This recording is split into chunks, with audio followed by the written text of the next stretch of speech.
தளபதியை மாநாடுக்கு அப்புறம் இப்போ தான் பார்க்க போகிறோம் நேரில். ஸோ அது வந்து மாநாடு வந்துட்டு ஒரு பெரிய நாங்கள் எதிர்பார்க்காத ஒரு ஸ்பீச் கொடுத்துட்டாப்புல. ஸோ அதை மாநாடு அரசியல் கட்சி அந்த மேடையை தாண்டி இப்போ வந்து பொது நிகழ்ச்சிக்கு வந்து அம்பேத்கர் எல்லாருக்கான தலைவருக்கான ஸ்பீச் பண்ண கொடுக்க வந்திருக்காரு. ஸோ ரொம்ப எதிர்பார்ப்பு அதிகமாக இருக்குது. அன்றைக்கி பேசுனதே இன்ன வரைக்கும் ஒரு பேசும் பொருளாக இருக்குது. அன்றைக்கி மாநாட்டில் பேசின ஒரு பேச்சு வந்து யாரும் எதிர்பார்க்காத பேச்சு. இன்றைக்கி தமிழகம் கிடையாது, உலகமே எதிர்பார்க்குற ஒரு பேச்சாக தான் இருந்துச்சு. ஸோ இன்றைக்கி அதை நாங்கள் எதிர்பார்த்து தான் வந்திருக்கோம். நாங்கள் நினச்சுமே என் தளபதி பேசுவார்ன்ற நம்பிக்கையில் தான் நாங்கள் வந்திருக்கோம். அதாவது அவங்களுடைய நினைப்பு அந்த மாதிரி இருக்குது. அம்பேத்கர்ன்றது ஆனால் எல்லா மக்கள் அப்படி கொண்டு போய் சேர்த்துட்டாங்க. ஒரு சாதிக்கு மட்டும்தான் ஒரு சொந்தக்காரன்ற அப்படி கிடையாது. அம்பேத்கர்ன்றது அவர் எழுதின சட்டம் எல்லாத்துக்கும் வந்து சேரணுன்றது தான் அவர் எழுதுனது. குறிப்பிட்டு இவங்களுக்கு தான் அந்த சட்டம் போகணுன்றலாம் அவர் இது பண்ணலை. ஸோ அம்பேத்கர் வந்து ஆனால் தான் அந்த தலைப்பு அப்படி தான் எல்லோருக்கான தலைவர்ன்றது அதுதான் உண்மை. ஒரு சிலவங்க அந்த கொண்டு போய் நீங்கள் எதை கேட்க வரீங்கன்னு தெரியுது, பட் அது சொன்னால் நல்லா இருக்காது.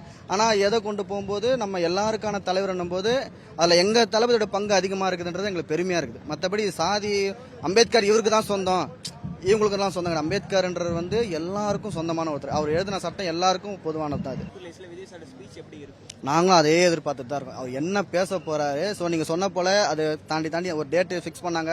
ஸோ அதை தாண்டி இங்கே வந்துருச்சு. இன்னொரு டேட்டு ஃபிக்ஸ் பண்ணி எல்லாருமே எப்படி வேணா மாறலாம். என் தளபதி வந்து ஒரே மாதிரி தான் இருப்பார்.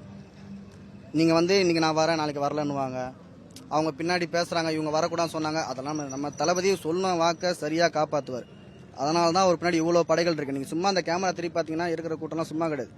ஒன்றுன்னா வந்து முன்னாடி வந்து நிற்கக்கூடிய கூட்டம் தான் இங்கே நிற்கிறது. சரிங்களா? அதனால நாங்கள் தளபதி கூட தான் எப்பவுமே இருப்போம். எங்கள் தளபதி சொன்னார்னா இன்னைக்கு நாங்கள் தமிழ்நாட்டில் நீங்கள் எல்லா இடங்களும் பார்த்தாலும் சரி அம்பேத்கர் படத்துக்கு மரியாதை செலுத்திட்டு தான் நாங்கள் வந்திருக்கிறோம்.